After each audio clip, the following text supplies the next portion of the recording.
Inzira yo gukiranuka. Kaze mu kiganiro Inzira yo gukiranuka utegurirwa n'umuryango wa Gikristo Transworld Radio. Inzira yo gukiranuka ni ikiganiro kigufasha guhitamo ukuri kw'ijambo ry'Imana.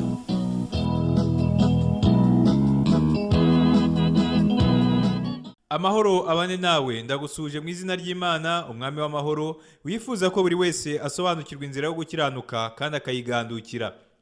Imana yashyizeho iyo nzira kugira ngo ubashe kugera n'aya mahoro nyakuri kandi y'iteka ryose. Twishimiye kugaruka uyu munsi kugira ngo tukugezeho ikiganiro inzira yo gukiranuka. Mu isomo ry'ubushize ubwo twigaga ubutumwa bwiza bwera cyangwa Injili, twabonye uko Imana yohereje marayika wayo Gaburiyeli mu gihugu cya Palestine mu mujyi w'i Nazareti ku mukobwa w'isugi witwaga Mariya. Marayika yabonekeye umukobwa w'isugi amubwira ko azasama inda y'umwuka w'Imana kandi ko azabyara umuhungu akamwita Yesu. Yesu bisobanura ngo umwami arakiza. Tubona rero ko igihe cyageze kandi abantu b'Imana bari bamaze igihe kinini bategereje gusohora k'ubwo buhanuzi. Umucunguzi uw'Imana yasezeranije uhereye igihe Adamu na Eva bacumuraga yari mu nda y'umukobwa w'isugi kandi yari hafi yo kuvukira mu isi. Ikiganiro cyacu cy'uyu munsi cyitwa kuvuka kwa Mesiya. Mbere yo gusubira mu butumwa bwiza tureba uko Yesu Mesiya yavutse, reka tuvuge ku gihe Yesu yavutsemo. Umwami w'abami w'Uburoma witwaga Kayizari Augusito niwe wategekaga ibihugu byinshi birimo n'igihugu cy'Abayuda. Nyamara rero ubwami bw'Abaroma ntibwari kuburizamo umugambi w'Imana wo kohereza umucunguzi mu isi. Ahubwo Imana yakoresheje Abaroma kugira ngo basohoze amagambo y'abahanuzi. Mbese uribuka amagambo y'umuhanuzi Mika yavuze mu myaka 700 mbere yo kuvuka kwa Mesiya? Mika yahanuye ko Mesiya azavukira i Betelehemu, umurwa w'umwami Dawidi. Nyamara Mariya wari hafi kubyara Yesu ntiyari atuye i Betelehemu, ahubwo yiberaga i Nazareti, umujyi uri mu majyaruguru ya Betelehemu, mu ntera ingana n'ibirometero 150 uvuye i Betelehemu. None se ni gute Mesiya yari kuvukira i Betelehemu? Inshuti yanjye, nk'uko ubizi nta kintu na kimwe kinanira Uwiteka Imana. Ni Imana koko, kandi niyo ifite ijambo rya nyuma ku bintu byose bibera mu isi. Ni Imana imenya ibibera mu isi byose. Uyu munsi turasoma uburyo Mariya ubwo yari hafi kubyara, umwami w'abami w'Abaroma yatanze itegeko rivuga ngo umugabo n'umugore bajye kwibaruza mu mujyi wabo kugira ngo bashobore kwishyura umusoro. Ibi bisobanura ko Mariya na Yosefu bagombaga kujya i Betelehemu mu murwa w'umwami Dawidi kuko bombi bakomokaga kuri Dawidi.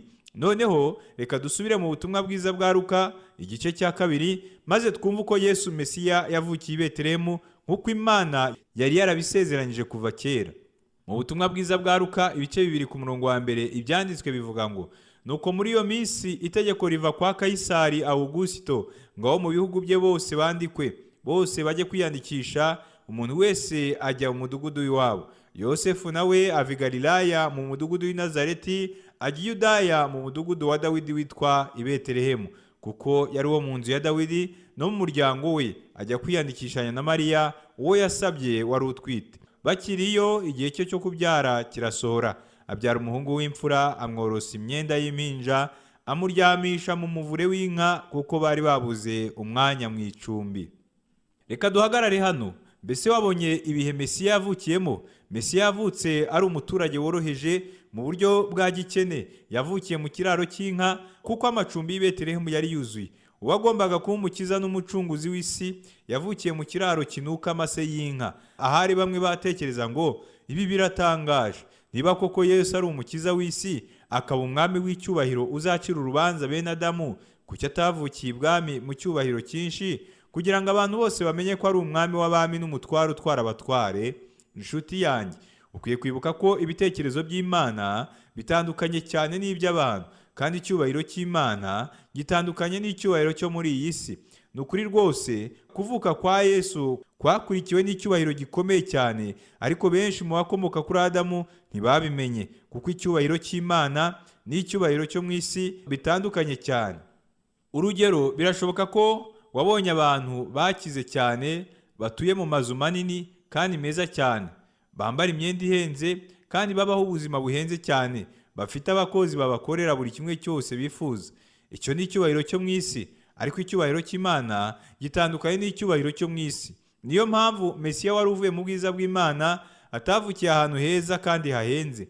Ntiyari nk'abakire batazi ubuzima busharira kandi bugoye bw'abakene. Oya, uw'Imana yohereje ngo akize bene Adamu abakure mu butware bwa Satani n'ubw'icyaha, yavukiye ahantu horoheje cyane mu kiraro cy'inka, kugira ngo hatagira umuntu uvuga ngo Mesiya yavukiye abakire gusa, cyangwa ngo ntazi akababaro k'abakene. Imana yashakaga ko abantu bose bamenya ko umucunguzi yohereje mu isi yazanywe no gukiza umuntu wese umwizera, yaba umukuru cyangwa umuto, umugabo cyangwa umugore, umukire cyangwa umukene, ufite umudendezo cyangwa imbohe.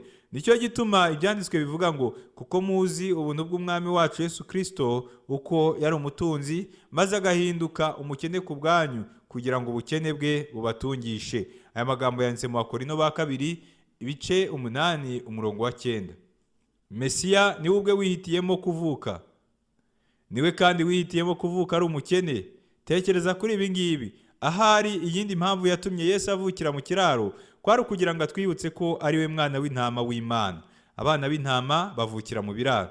Tuziga byinshi byerekeye izina rya Yesu, aho yitwa umwana w'intama w'Imana. Ibyo tukazabyiga mu isomo rya 64. Reka noneho dukomeze inkuru yo kuvuka kwa Mesiya, maze dusome ikindi gice cyiza cyane.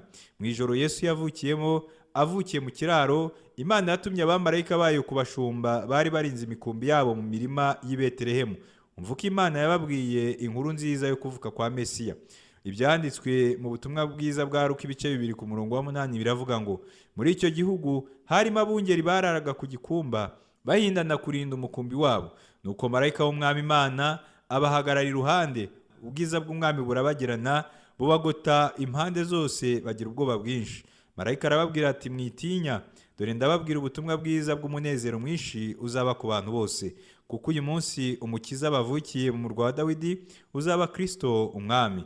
Kristo ni izina ry'ikigiriki riva mu rindi zina ry'igiheburayo rya Mesiya, bisobanura uwasizwe. Ibyanditswe bikomeza bivuga ngo iki ni cyo kiri bubabere ikimenyetso, nuko muri busange umwana w'uruhinja yoroshwe imyenda y'impinja, aryamishijwe mu muvure w'inka. Muri ako kanya haboneka ingabo zo mu ijuru nyinshi ziri kumwe na marayika uwo, zisingiza Imana ziti mu ijuru icyubahiro kibi cy'Imana, no mu isi amahoro abe mu bo yishimira. Abamarayika bamaze gusubira mu ijuru, abungeri baravuga bati nimuze tujye i Betelehemu turebe ibyabayeyo, ibyo umwami Imana itumenyesheje. Bagenda bihuta, basanga Mariya na Yosefu n'umwana w'uruhinja aryamishijwe mu muvure w'inka. Babibonye babatekerereza iby'uwo mwana nk'uko babibwiwe. Ababumvise bose batangazwa n'ibyo abungeri bababwiye, maze abungeri basubirayo bahimbaza, bashima Imana ku byo bumvise byose no ku byo babonye nk'uko babibwiwe. Amen. Ni bande Imana yabanje kubwira inkuru nziza ko Mesiya yavutse? Mbese yabanje kubibwira umwami w'abami wa Roma? Ese yabanje kubibwira abakire cyangwa abakuru b'idini? Oya, Imana yatangaje inkuru nziza yo kuvuka kwa Mesiya ihereye ku baturage basuzuguritse, aribo bashumba bari bamaze igihe kinini bamutegereje. Mbega ukuntu abashumba bishimiye cyane kubona akana Yesu! Mbega ubuntu bukomeye bagiriwe! Babonye uwo abahanuzi bose banditseho, Mesiya umukiza w'isi, Jambo w'Imana uhoraho, wambaye umubiri ari agahinja. Mu gukomeza ubutumwa bwiza, tugiye kureba ibyabayeho nyuma y'umwaka umwe Yesu avutse. Twamaze kubona ukuntu Imana yatangaje inkuru nziza yo kuvuka kwa Yesu, ibibwiye abaturage boroheje, bakabimenyeshwa n'abamarayika b'Imana bababonekeye bari mu kirere. Noneho tugiye kumva uko Imana yatangaje ko Mesiya yavutse, ibibwiye abanyabwenge ikoresheje inyenyeri nziza kandi nini yabonetse mu kirere. Umva ibyanditswe mu butumwa bwiza bwa Matayo igice cya 2 uko bivuga. Haragira hati Yesu amaze kuvukira i Betelehemu mu gihugu cy'Iyudaya ku ngoma y'umwami Herode, haza abanyabwenge baturutse iburasirazuba bagiye Yerusalemu, barabaza bati umwami w'Abayuda wavutse ari hehe? Ko twabonye inyenyeri ye turi iburasirazuba, none tukaba tuje kumuramya. Umwami Herode abyumvise ahagarika umutima n'ab'i Yerusalemu bose, ateranya abatambyi bakuru n'abanditsi bose b'ubwo bwoko, ababaza aho Kristo azavukira aho ariho. Bati ni Betelehemu mu gihugu cy'Iyudaya, niko byanditswe n'umuhanuzi ngo nawe Betelehemu ho mu gihugu cya Yuda, nukuri nturi mutoya mu midugudu ikomeye ya Yuda, kuko muri wowe ariho hazaturuka umutware uzaragira ubwoko bwanjye bw'Abisirayeli. Nuko Herode ahamagara abanyabwenge rwihishwa, abasobanuza neza igihe baboneye ya nyenyeri. Abatuma i Betelehemu ati nimugende musobanuze neza iby'uwo mwana, nimumubona muze mubimbwire nanjye njye kumuramya. nyamara mu mutima we umwami Herode yashakaga kwica uwo mwana kuko nta wundi yifuzaga ko aba umwami usibye we gusa. Bamaze ni ukuvuga abanyabwenge kumva umwami baragenda, kandi ya nyenyeri babonye bakiri iburasirazuba ibajya imbere irinda igera aho uwo mwana ari ihagararaho. Babonye iyo nyenyeri baranezerwa cyane. Bageze mu nzu basangamo umwana hamwe na nyina Mariya, barapfukama baramuramya maze bahambura imitwaro yabo, bamutura amaturo y'izahabu n'icyome n'ishangi. Baburizwa n'Imana mu nzozi gusubira kwa Herode, banyura iyindi nzira basubira iwabo. Iyo ni inkuru yo kuvuka kwa Mesiya muri make. Niki twavuga ku byo twumvise uyu munsi byose? Ikintu kimwe twavuga mu by'ukuri ni uko kuvuka kwa Yesu Mesiya ari amateka utagereranya n'ayandi mateka yose yabayeho mu isi. Haba mu bahanuzi bose, abami ndetse n'abantu bose bo ku isi, nta n'umwe wigeze kuvuka nk'uko Yesu yavutse. Uyu munsi twabonye ko Mesiya yavutse ku mukobwa w'isugi bikozwe mu mbaraga z'Imana, kandi bikaba nk'uko abahanuzi b'Imana babihanuye. Twumvise ko Yesu yavukiye mu mujyi w'i Betelehemu nk'uko umuhanuzi Mika yabitangaje mu myaka 700 mbere yo kuvuka kwa Yesu. Twabonye kandi uko Imana yohereje abamarayika bayo bari mu bwiza bwayo burabagirana, bakava mu ijuru bakaza kubwira abashumba inkuru nziza, bakavuga ngo mwitinya, dore ndababwira ubutumwa bwiza bw'umunezero mwinshi uzaba ku bantu bose, kuko uyu munsi umukiza bavukiye mu murwa wa Dawidi, uzaba Kristo umwami. Ikindi twabonye ukuntu abamarayika benshi bagaragaye bari guhimbaza Imana bavuga bati mu ijuru icyubahiro kibi cy'Imana, no mu isi amahoro abe mu bo yishimira. Twabonye kandi ko Imana yashyize inyenyeri nini mu kirere kugira ngo imenyeshe abanyabwenge babaga mu gihugu cya kure ko Mesiya umwami w'abami, umukiza w'abanyabyaha yavutse. Inshuti yanjye, niki kindi twavuga kuri ibi byose twumvise? Dushobora kuvuga ngo nta muntu n'umwe wavutse nka Yesu. Kuvuka kwa Yesu kurihariye. Ku birebana no kuvuka kwe, Yesu ntitwamugereranya n'abandi. Yesu yari arenze kuba umuhanuzi. Niwe abahanuzi bose bavuze, ni Mesiya wavuye mu ijuru. Inshuti yanjye, niba koko Yesu yari umuhanuzi umeze nk'abandi bahanuzi benshi, kuki abahanuzi b'Imana bose batangaje ibyo kuza mu isi kwe mbere y'uko avuka? Kuki abamarayika bavuye mu ijuru bakaza kwizihiza ivuka rye? Niba koko Yesu yari umuhanuzi nk'abandi bahanuzi benshi, kuki Imana yashyize inyenyeri nini mu kirere igatangaza kuvuka kwe? None se kuki yavutse ku mukobwa w'isugi? Ndagusaba ngo ukomeze kwita cyane kuri ibi bibazo by'ingenzi. Reka ngushimire rero ko wagize neza gutega amatwi ikiganiro cy'uyu munsi. Mu isomo ry'ubutaha, Imana nibishaka, tuzabona uko Yesu Mesiya yatangiye umurimo we mu isi. Imana iguhe umugisha mu gihe ukomeje gutekereza ku butumwa abamarayika bazaniye abashumba. Dusoma mu butumwa bwiza bwa Luka ibice 2 ku murongo wa 10 n'uwa 11, aho bababwiye ngo mwitinya, dore ndababwira ubutumwa bwiza bw'umunezero mwinshi uzaba ku bantu bose, kuko uyu munsi umukiza bavukiye mu murwa wa Dawidi, uzaba Kristo umwami.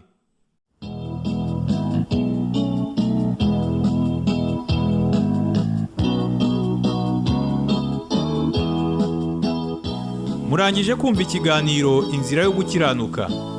Mufite icyo mubaza cyangwa mwunganira, mwaduhamagara cyangwa mukatwandikira ubutumwa bugufi kuri nomero ya telefone ariyo 0712 Mwifuza gukurikirana ibiganiro kuri WhatsApp, mwatwandikira kuri 0712 79 018.